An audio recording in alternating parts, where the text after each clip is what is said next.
Hello everyone, welcome to MT Educators. I hope you all are doing great. As you all know, I have started with the CTET oriented series for CDP subject, and in the previous video I explained the concept of growth and development along with the types of development and differences between growth and development. And in this video I will be explaining about the factors influencing the development and stages of development. So let's get started with it.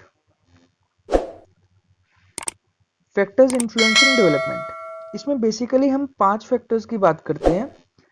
First is hereditary factors, then biological factors, intelligence, emotional factors and social factors. Hereditary factors कौन से होते हैं?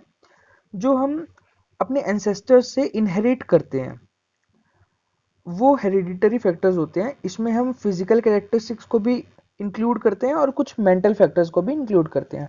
Physical जैसे कि height, eye colour, hair colour, complexion, body structure, weight. और mental characteristics जैसे कि intelligence हो गया और एप्टीट्यूड हो गया एंड एटीट्यूड हो गया ऑल्सो. और ये सब फैक्टर्स जो हैं ये डेवलपमेंट को बहुत इन्फ्लुएंस करते हैं. जैसे अगर कोई इंसान कोई फिट है, कोई बच्चा फिट है, तो उसकी डेवलपमेंट जो होगी वो ज़्यादा होगी, वो अच्छे पेस पर होगी.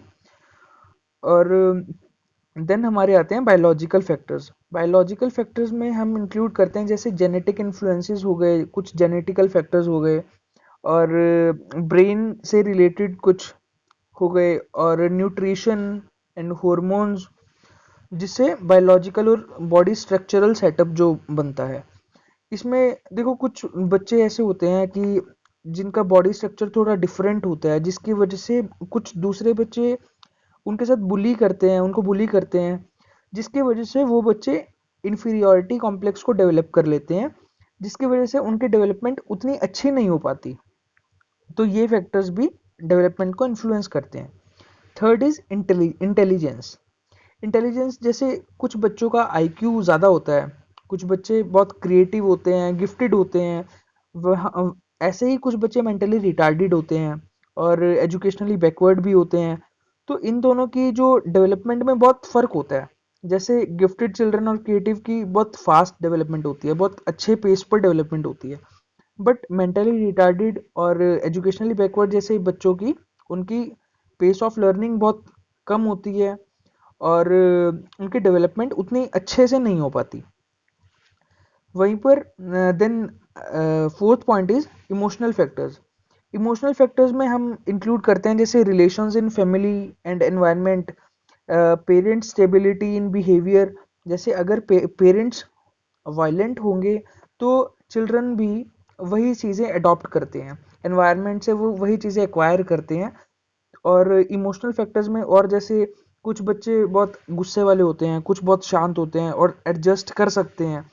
तो ये हमारे डेवलपमेंट को बहुत इन्फ्लुएंस करता है. Then social factors. Social factors में हम इंक्लूड करते हैं जैसे इनकम हो गया, इनकम ऑफ पेरेंट्स. जैसे अगर एक है जिनकी इनकम ज़्यादा है, पेरेंट्स की एक ही कम है, तो जिनकी इनकम ज़्यादा है वो बच्चों को ज़्यादा फैसिलिटी प्रोवाइड करने में एबल होंगे, बट दूसरे नहीं होंगे. तो इसी वजह से जो बच्चे की डेवलपमेंट, उसको सभी रिसोर्सेज मिलेंगे, सभी फैसिलिटीज़ मिलेंगी, तो उसकी डेवलपमेंट अच्छे तरीके से होगी. तो और कुछ होते हैं फिर सोशल फैक्टर्स में, एक एजुकेशन भी फैक्टर हो जाता है.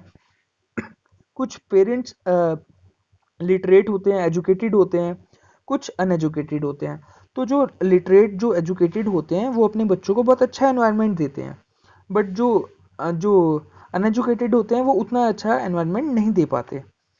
देन मेडिकल केयर और safety, stress, positive social relationships and bond with neighbourhood, ये सभी चीज़ें सोशल फैक्टर्स में आती हैं. So these were the factors influencing development. अब हम बात करते हैं स्टेजेस ऑफ डेवलपमेंट की. बेसिकली हमारे पास 4 स्टेजेस हैं.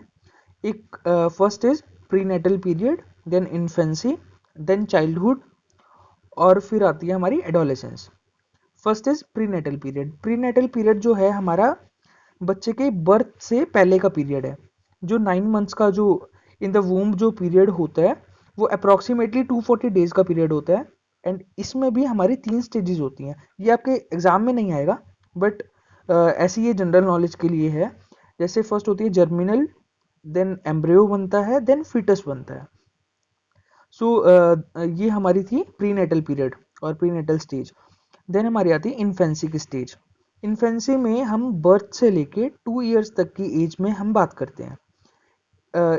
इसको हम सेंसरी मोटर स्टेज के नाम से भी जानते हैं, because senses are teachers in this stage. Senses teachers कैसे होते हैं, जैसे बच्चे को बोलना तो आता नहीं है, लेकिन बच्चे की जो सेंसेस होती हैं वो एक्टिव होती हैं। जैसे बच्चा देखता है, बच्चा ऑब्जर्व करता है, और बच्चा सुनता है। जब आप कुछ बोलोगे बच्चा सुनेगा, तो बच्चा फिर रिएक्ट करता है सुनने के बाद। तो उसकी जो सेंसेस होती हैं वो उसकी टीचर्स होती हैं। Then development of language starts from this stage. इसमें जो लैंग्वेज डेवलपमेंट इस एज में स्टार्ट हो जाती है। बच्चा छोटे छोटे अक्षर बोलने लगता है, छोटे छोटे शब्द बोलने लगता है। Then during this stage the child becomes active from dependent. जैसे जब बच्चे का बर्थ होता है और कुछ टाइम तक बच्चा बिल्कुल डिपेंडेंट रहता है अपने पेरेंट्स के ऊपर। पेरेंट्स को ही उसका ध्यान रखना पड़ता है कि कब उसको भूख लग रही है, कब उसको कुछ खाने को देना है, और कब उसकी टॉयलेट ट्रेनिंग का ध्यान रखना है, और ये सब चीज़ें। तो वो बिल्कुल अपने पेरेंट्स पर डिपेंडेंट होता है। बट जैसे वो बढ़ता है, उसकी डेवलपमेंट होती है, और जब वो 2 साल तक का हो जाता है तो वो चलना सीख जाता है उस स्टेज तक, तो वो बहुत एक्टिव हो जाता है। The kid is now able to crawl and walk. बच्चा पहले क्रॉल करता है इसी स्टेज में, इन्फेंसी की स्टेज में, एंड देन वॉक करता है। वो चलना सीख जाता है इस स्टेज में। ये जैसे इस पिक्चर में ये क्रॉल कर रहा है। Then the stage of infancy records the most growth in terms of physical development. अगर हम फिजिकल डेवलपमेंट की बात करें तो इन्फेंसी की स्टेज में बच्चे की ग्रोथ सबसे ज़्यादा होती है। जैसे बच्चे की हाइट इंक्रीज होती है और बच्चे का वेट भी बढ़ जाता है इस स्टेज में ज़्यादा। Then third stage is early childhood stage. This stage is also known as toy age, as children spend a lot of time playing with toys.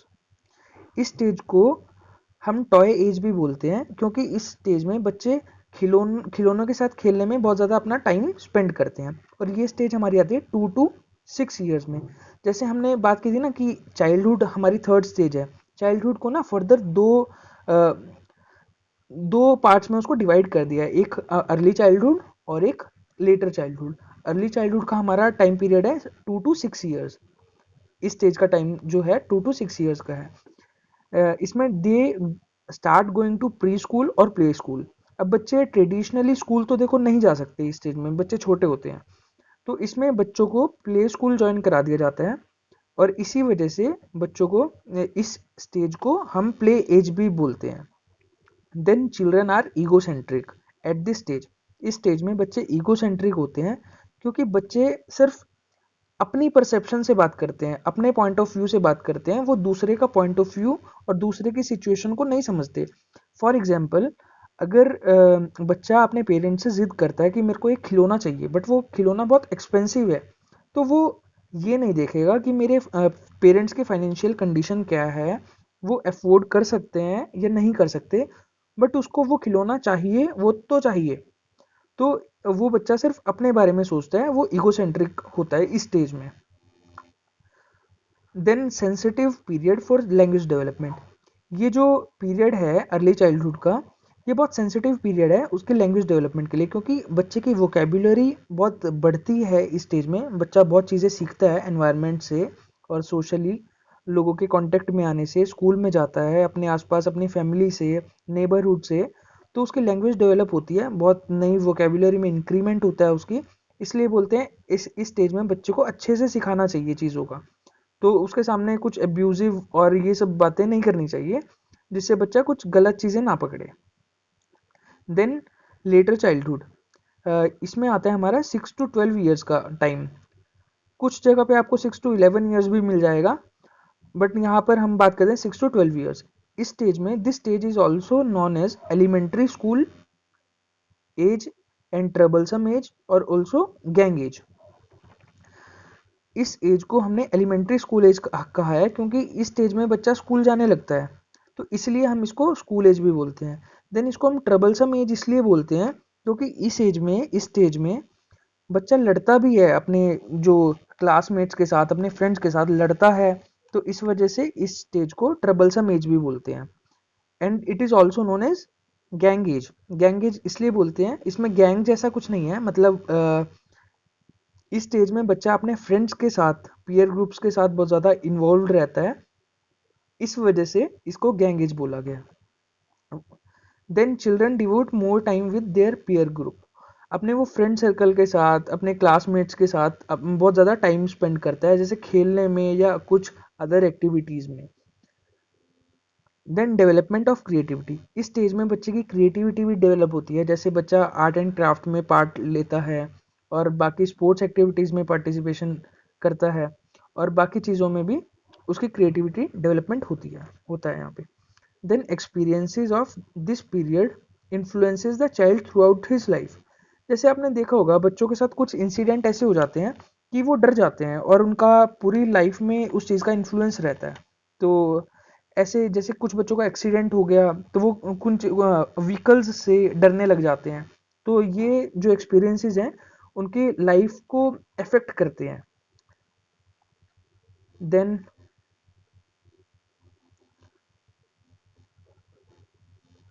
Fifth is adolescence और प्यूबर्टी। ये stage है हमारी 13 to 19 years के लिए। Also known age teenage, इसको हम teenage भी बोलते हैं। Then stage of identity crisis भी बोलते हैं। स्टेज ऑफ आइडेंटिटी क्राइसिस इसलिए बोलते हैं क्योंकि इस स्टेज में बच्चा सोचता है कि हु एम आई, मैं हूँ कौन, मैं कौन हूँ। तो वो रोल मॉडल्स बनाता है, अपने जो कुछ एक्टर्स को फॉलो करता है, कुछ टीचर्स को रोल मॉडल मानता है, उनकी तरह ड्रेसअप करता है, ड्रेसिंग सेंस उनके जैसी करने की कोशिश करता है, उनके हेयर स्टाइल्स को कॉपी करता है। तो ऐसे ही ये सब उसको आइडेंटिटी क्राइसिस में ही आता है, मतलब ये सब। देन इसको स्ट्रेस एंड स्टॉर्म एज भी कहा गया है। एंड एक व्यक्ति थे स्टैनली हॉल नाम के, उन्होंने एडोलेसेंस पर एक बुक लिखी थी, एंड उन्होंने ही एडोलेसेंस को स्ट्रेस एंड स्टॉर्म एज बोला है। आप सोच रहे होंगे कि स्ट्रेस क्यों बोला है, कि स्ट्रेस तो इस एज में क्या स्ट्रेस होगा बच्चे को। इस एज में देखो जैसे हार्मोनल चेंजेस होते हैं, प्यूबर्टी का टाइम है, और बॉडी में फिजिकल स्ट्रक्चर चेंज होता है, ग्रोथ होती है, तो बहुत सारी चीज़ें बच्चे के माइंड में चलती हैं, तो इसलिए इसको स्ट्रेस एंड स्टॉर्म एज बोला गया। Eight this stage adolescents face many social, biological and personal changes. उसके बहुत सारे फ्रेंड्स बनते हैं, वो अपने फ्रेंड्स को प्रेफर करता है ओवर देयर पेरेंट्स। पेरेंट्स की बात वो नहीं सुनता, लेकिन अपने फ्रेंड सर्कल की बात ज़्यादा सुनता है। एंड बायोलॉजिकल चेंजेस भी होते हैं उसमें, क्योंकि ये प्यूबर्टी का टाइम है। Also known as transitional stage, as a person transits from a child to an adult. ये स्टेज है जिसमें बच्चा चाइल्ड से एडल्ट बन जाता है, मतलब कि ये जो प्रोसेस है, जैसे टीनेज में एंटर करता है और 18 और 19 की एज तक वो पूरा मेच्योर हो जाता है physically. And then adolescents face adjustment problems in society. इस स्टेज में बच्चे थोड़े चिड़चिड़े हो जाते हैं, तो वो एडजस्ट करने में उनको प्रॉब्लम आती है। कुछ बच्चे इजीली एडजस्ट कर लेते हैं, बट कुछ बच्चे एडजस्ट नहीं कर पाते बहुत इजीली, एंड लड़ते भी बहुत हैं इस स्टेज में बच्चे। Then in this stage their thoughts become more abstract and logical. इस स्टेज में बच्चों की जो एब्स्ट्रैक्ट थिंकिंग डेवलप हो जाती है और वो लॉजिकल वे में चीज़ों को समझने लग जाते हैं। So this was adolescence. And आज हमने डिस्कस किया, पहले हमने फैक्टर्स इन्फ्लुएंसिंग डेवलपमेंट डिस्कस किए, जिनमें हमने 5 फैक्टर्स डिस्कस किए। Then stages of development, and हाँ एक चीज़ और, हमने जो बात की लेटर चाइल्डहुड को हमने गैंग एज का भी, लेटर चाइल्डहुड को हमने गैंग एज बोला है। अगर ये गैंग एज है तो हम अर्ली चाइल्डहुड को प्री गैंग एज भी बोल सकते हैं, ठीक है। तो ये स्टेजेस थी: prenatal period, infancy, early childhood, later childhood and adolescence. So this was the topic for today. I hope आपको ये कॉन्सेप्ट क्लियर हो गया होगा. So thanks for watching. Stay connected for the upcoming videos.